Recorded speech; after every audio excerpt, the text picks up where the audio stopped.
All right, so we've established that our brains are in a bit of a pickle here. We're drowning in dopamine. Our attention spans are shrinking. And the next generation is growing up in a world where deep thinking might soon be a lost art.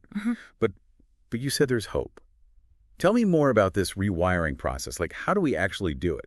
Think of it like training for a marathon. Yeah. If you've been living the couch potato life, you wouldn't expect to run 26 miles on your first day out, right? Right. You'd start small, build up your endurance gradually, and eventually your body would adapt. Okay, I can see the analogy. So instead of going cold turkey on all technology, we need to start with small, manageable changes. Exactly. Begin with something as simple as setting aside 15 minutes a day for focused reading, put your phone in another room, turn off notifications, and just immerse yourself in a book. 15 minutes that even I can handle. But what about those times when we have to be online, like for work or school?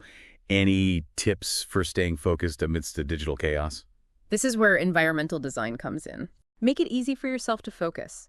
Use website blockers to limit your access to distracting sites. Turn off those tempting notifications. Consider using a minimalist browser extension that removes all the bells and whistles from your online experience. So it's about creating a digital space that's conducive to focus, kind of like decluttering your physical workspace to minimize distractions.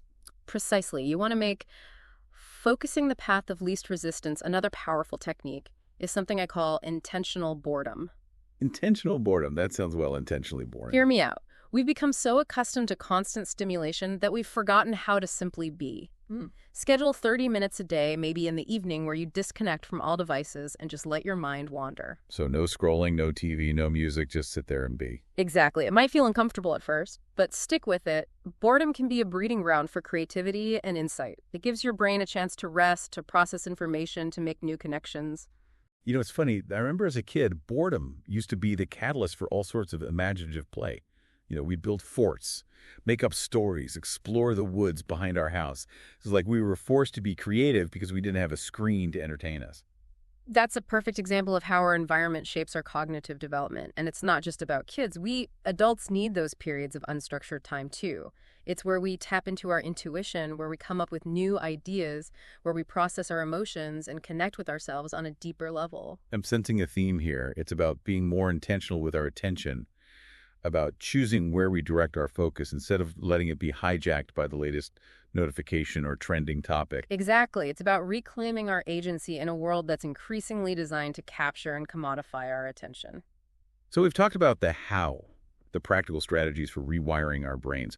But what about the why? Why is this even important beyond just, being able to read a book without checking our phones every 5 seconds? The stakes are much higher than that. Our attention is the foundation for everything we do in life.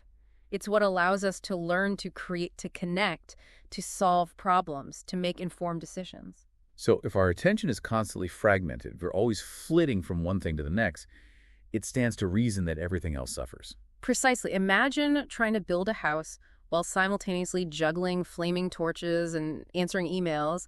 You might be able to keep all the balls in the air for a while, but eventually something's going to give. And that something could be our ability to think critically, to empathize with others, to engage in meaningful conversations, all those things that make us human, really. Exactly. And the consequences of this attention erosion are already being felt across society. Yeah. We see it in the rise of political polarization, the spread of misinformation, the decline in civic engagement. It's like we're losing our capacity for nuanced thought and reasoned debate. It's almost like we're collectively losing our ability to focus on what's truly important. We're so caught up in the whirlwind of the digital world that we're missing the bigger picture. That's a very astute observation, and it raises a crucial question.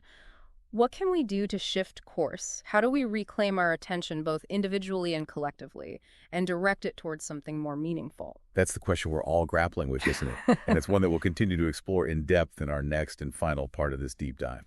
Okay, so we've covered the problem. Our brains are basically turning into popcorn kernels in a microwave, constantly bombarded with stimulation and losing their capacity for deep thought. But we've also talked about some solutions like intentional boredom and designing our environments for focus. Where do we go from here? How do we move beyond individual actions and create a world where our attention is valued, not exploited?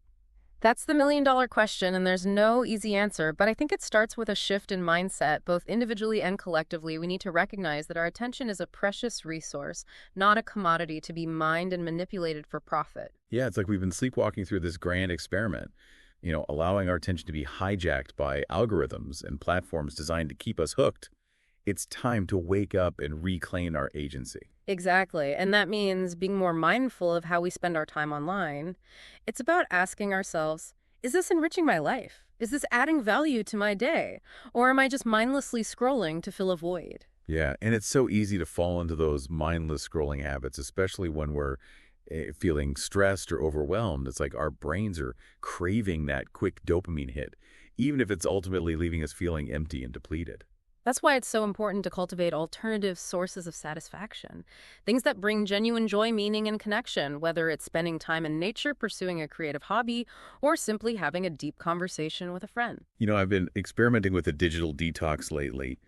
And one thing I've noticed is that when I'm not constantly bombarded with information and stimulation, I'm much more present and engaged in my real life. I'm noticing the beauty around me. I'm connecting with people on a deeper level.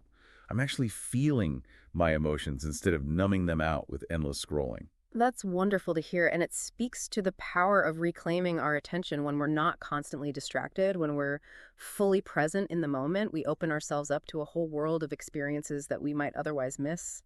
But let's be realistic. We can't all just unplug and go live in a cabin in the woods, right? We live in a digital world, and technology is here to stay. So how do we navigate this landscape in a way that's both healthy and fulfilling? I think it's about finding a balance. It's about using technology as a tool, not letting it use us. It's about setting boundaries, creating healthy habits, and being intentional about how we engage with the digital world. So it's not about demonizing technology, but about using it in a way that aligns with our values and goals. Precisely. And that might look different for everyone. For some, it might mean limiting their social media use. For others, it might mean using technology to connect with like-minded people or pursue their passions. It's about being the captain of our own digital ship, right?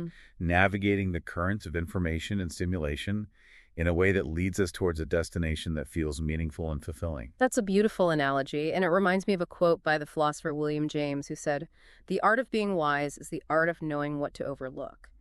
In a world of infinite information, we need to cultivate the ability to filter out the noise and focus on what truly matters. Well said. So, as we wrap up this deep dive into the attention economy, I want to leave our listeners with a challenge. What's one small step you can take today to reclaim your attention and direct it towards something more meaningful? Maybe it's deleting a distracting app from your phone, scheduling a block of uninterrupted work time, or simply taking 5 minutes to sit in silence and notice your breath. Whatever it is, remember that your attention is your most valuable resource. It's the foundation of your creativity, your productivity, your relationships, your well-being. Protect it, nurture it, and use it wisely. Thanks for joining us on this deep dive. Until next time, stay curious, stay focused, and stay engaged.